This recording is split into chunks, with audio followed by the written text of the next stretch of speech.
Barbra Streisand, one of the greatest artists of the 20th century, is an icon of talent, perseverance, and relentless creativity. Born on April 24, 1942, in Brooklyn, New York, she overcame incredible odds to become an internationally beloved singer, actress, director, and producer. With her mesmerizing voice, soulful acting, and bold artistic vision, she has shaped modern entertainment from the Broadway stage to the Hollywood silver screen. Yet behind the glitter of Grammy, Oscar, Emmy, and Tony Awards is a woman who has endured deep sorrow, extreme challenges, and moments that have brought her to tears in silence. At 82, Barbra Streisand looks back on her life with a mixture of pride and regret, a journey filled with dazzling highs and painful lows. Perhaps the greatest sadness of Barbra Streisand's life was the loss of her father, Emanuel Streisand, when she was only 15 months old.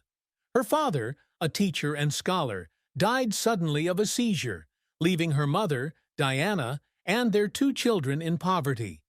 Her father's absence left an unfillable void in her heart, a wound that lasted her entire life. Growing up in a poor family in Brooklyn, she often felt lonely and abandoned, especially when her mother remarried Louis Kind, a man she described as cold and uncaring. She has said that she longed for the love of a father, someone who would hold her and tell her she was beautiful, but that it was an unfulfilled dream. This sadness was deepened when she realized that her mother, though loving, could not fill that void, constantly criticizing her appearance and her dreams. There were nights when she lay in bed, staring at the ceiling and crying, imagining a life where her father was still alive and supportive. Another aspect of this sadness was the feeling of being looked down upon by society because of her poor background and her appearance that did not conform to Hollywood standards. In the early years of her career, she was often ridiculed for her large nose and unconventional style, causing her to feel self-conscious and wonder if she would ever be accepted.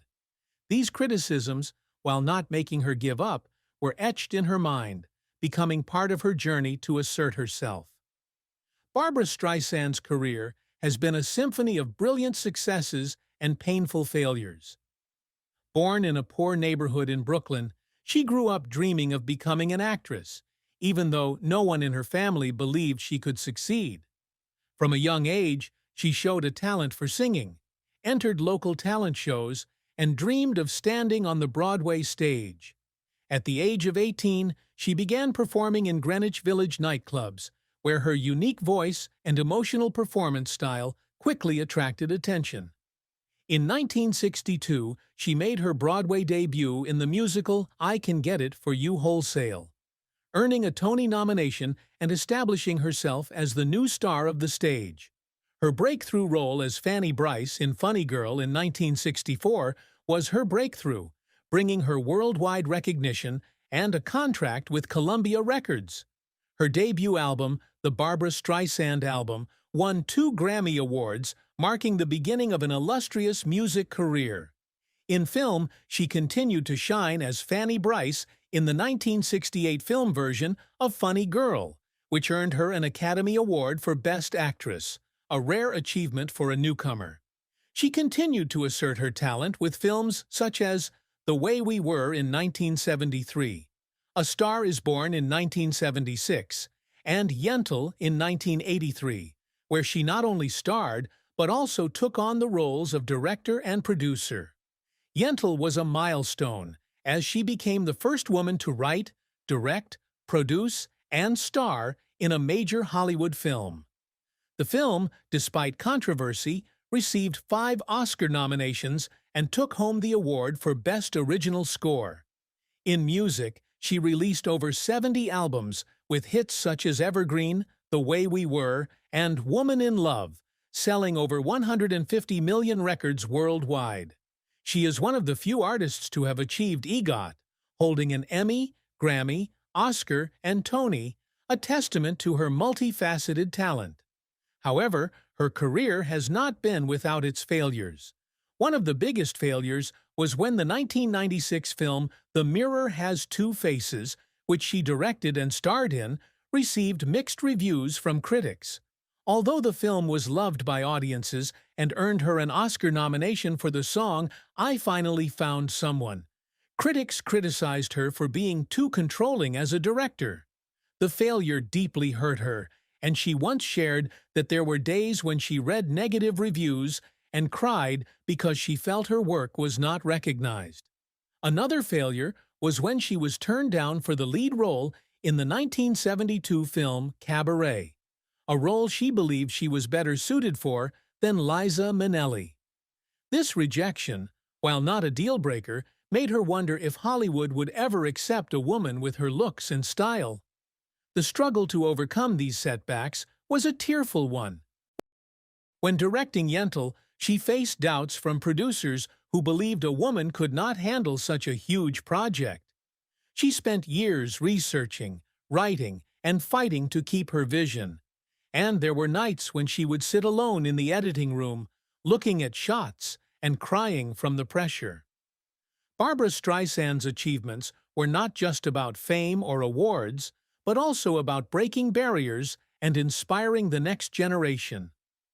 As a working-class Jewish woman, she had to fight against gender and racial prejudice to assert her place in the entertainment industry. She has always strived to create meaningful work, from songs about love and loss to films that explore social issues such as gender equality and cultural identity. Yentl, a story about a girl who disguises herself as a man in pursuit of knowledge, exemplifies her commitment to telling stories of resilience and freedom.